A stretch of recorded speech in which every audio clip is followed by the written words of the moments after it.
Hey everybody, Kim Clark here. It's a pleasure to be back with another edition of How Not to Be Performative During a Cultural Moment as a Conscious Communicator within our organizations. So I brought in an expert. I brought in Maria Gamboa to talk about Hispanic Heritage Month and the importance of understanding how not to be performative around Hispanic Heritage Month, which takes place September 15 to October 15. We're going to talk about why that is in just a second. But to set the context once again, please remember my 3 C's around any cultural moment. And that includes heritage months, pride months, history months, awareness days. And that is 3 C's. Celebrate, celebrate. Thank you for the visibility. Thank you for the awareness. We need that. We need the education. We need the visibility. We need to understand who, what, when, where, why. So this is very, very important as part of our cultural moments as conscious communicators, for sure. And thank you for that, right? We need to understand the social and historical context of the crisis that's impacting the community that we're celebrating. And we're going to get into that with Maria in just a second here. So understanding the crisis situation, why do we even need a Heritage Month in the first place, right? What purpose is it serving? And making sure that we're not performative and trampling on top of that purpose. And then consistency, so that we are talking about this community and the diaspora of the community, just not only during Hispanic Heritage Month, right? They are who they are. They have their stories and their culture and their language and all the beauty and traditions and customs that come with it all year long. Like, I'm a gay woman. I'm not gay just in June. So how do we, in our editorial storytelling, make sure that we're not performative and boxing people into a certain cultural moment and then just leaving them behind as we move on to the next thing on the calendar, right? So 3 C's of cultural moments: celebration, crisis, and consistency. So with that, Maria, please introduce yourself. Thank you for having me. My name is Maria Gamboa. I'm a historian turned consultant. So I got my PhD in history and Latin American history, taught a lot of courses on this, both on Latino social movements, US policy in Latin America. I'm an immigrant, so I bring that perspective as well. And now I do management consulting for nonprofits and foundations. And happy to be here. It's an honor to know you. And thank you for agreeing to sharing your personal and professional experience. And, all of your, academic work as well to share it with communicators, because there's a real desire for those who watch these videos to be more conscious about their communications. So with that, what are some ways that we can make sure that organizations, communicators behind organizations, are not being performative when it comes to Hispanic Heritage Month? Yeah, so when you talk about the 3 C's about celebrate, crisis, and consistency, part of it is understanding that there's depth, there's history. Yes, there's a desire to celebrate the contributions of people of Hispanic heritage, which was what it was called in the 1960s. You don't hear it so much today. It's been replaced by Latino, Latinx. Depending on kind of like the group that you're working with, sometimes the generation you're working with, but just to be more inclusive and relevant to today. But this was born of a need to be recognized, acknowledged, appreciated, because there was historical exclusion, and some may argue exclusion to this day, right? And also from an identity perspective, that those who wanted to advance in this country were really forced to assimilate, to give up a lot of who they were to make it. And so I think what it's asking people to do in the US is to learn about, the people who are here, who form a part of the Latino group, and also to know that they've been here, but also that there are distinct commonalities that they share as a group, which are mainly like economic, political.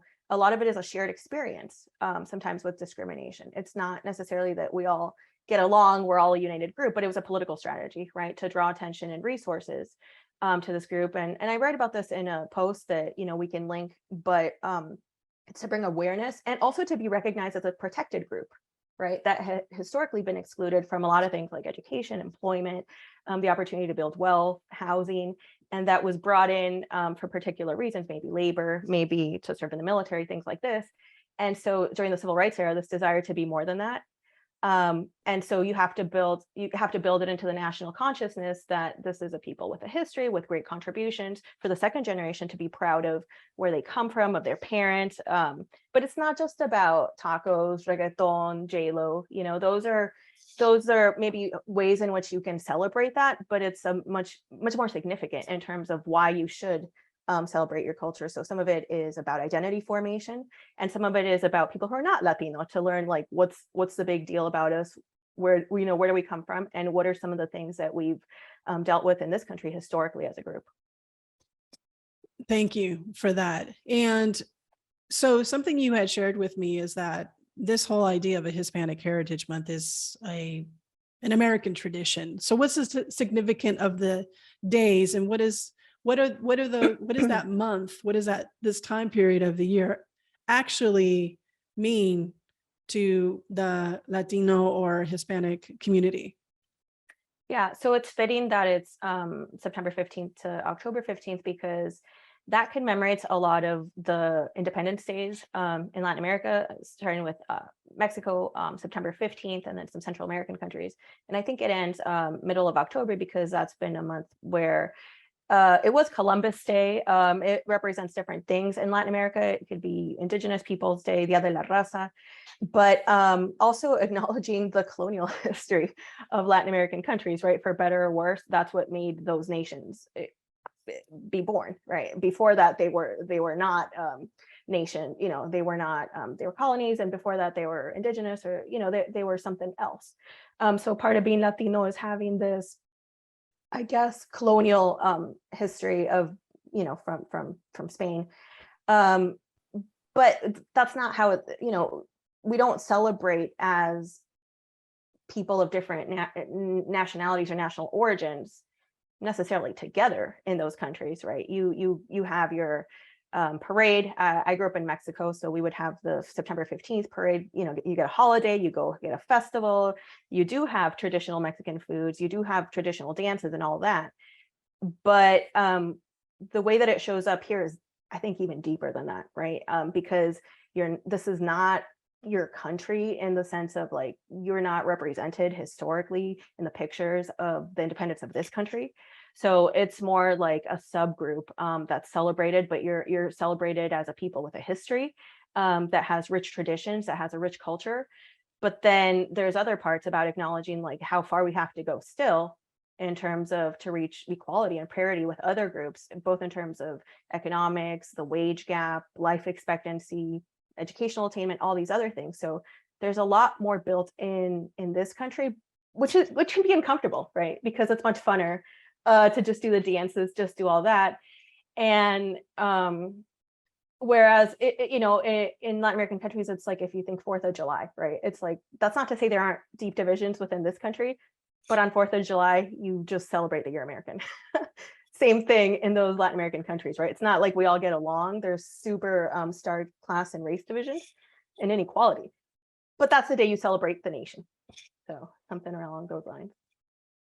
What are one or two things that you really want to make sure that you see out of organizations during this time period, either things to avoid like stereotypes or kind of surfacey promises or commentary, or what should we be doing?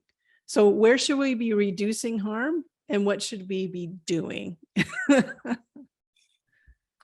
Something that I've thought a lot about is the way, if you want to think about tokenizing, right? That you have like the Latino here, and then you have all these other groups to show that you're being inclusive, to show that you're being representative, to show that you're being diverse.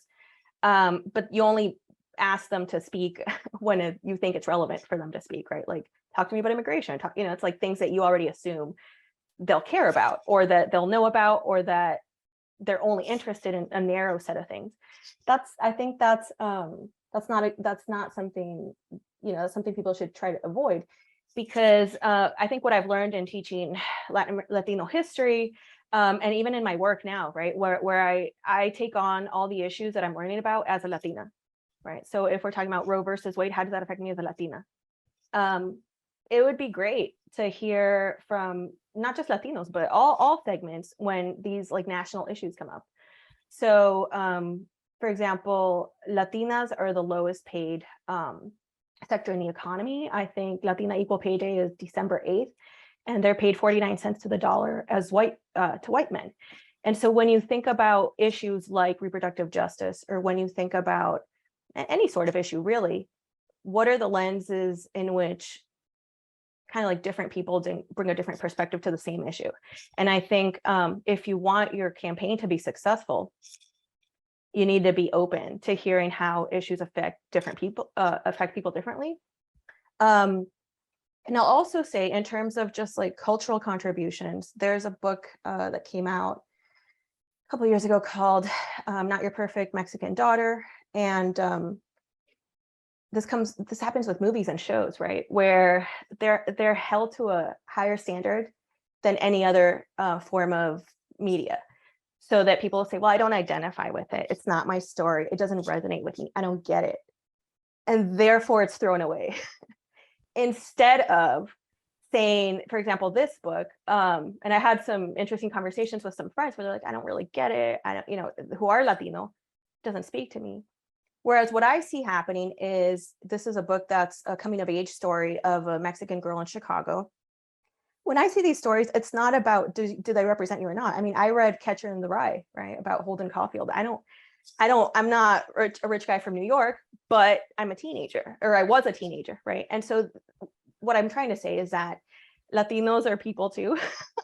And think about the possibility of their stories being elevated to the canon, right, to literature, not just for a Latino audience, not just for kids from Chicago, not just for kids from the little town that her parents are from, right, but that this is part of the American story. And this happened a lot in my Latino history course, where we would talk about a lot of the things that are in American history.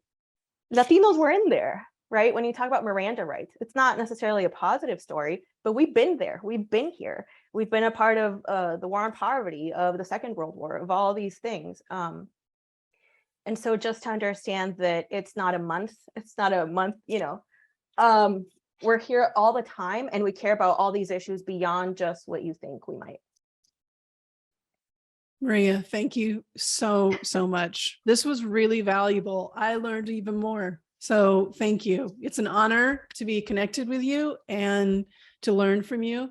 And I can't wait to share, the article, and you're going to continue to, spread education and awareness and stuff. And so I'm glad that we're going to be able to get that out there to even more people, especially people who are communicators and organizations. Thank you for your time. Thank you, Kim.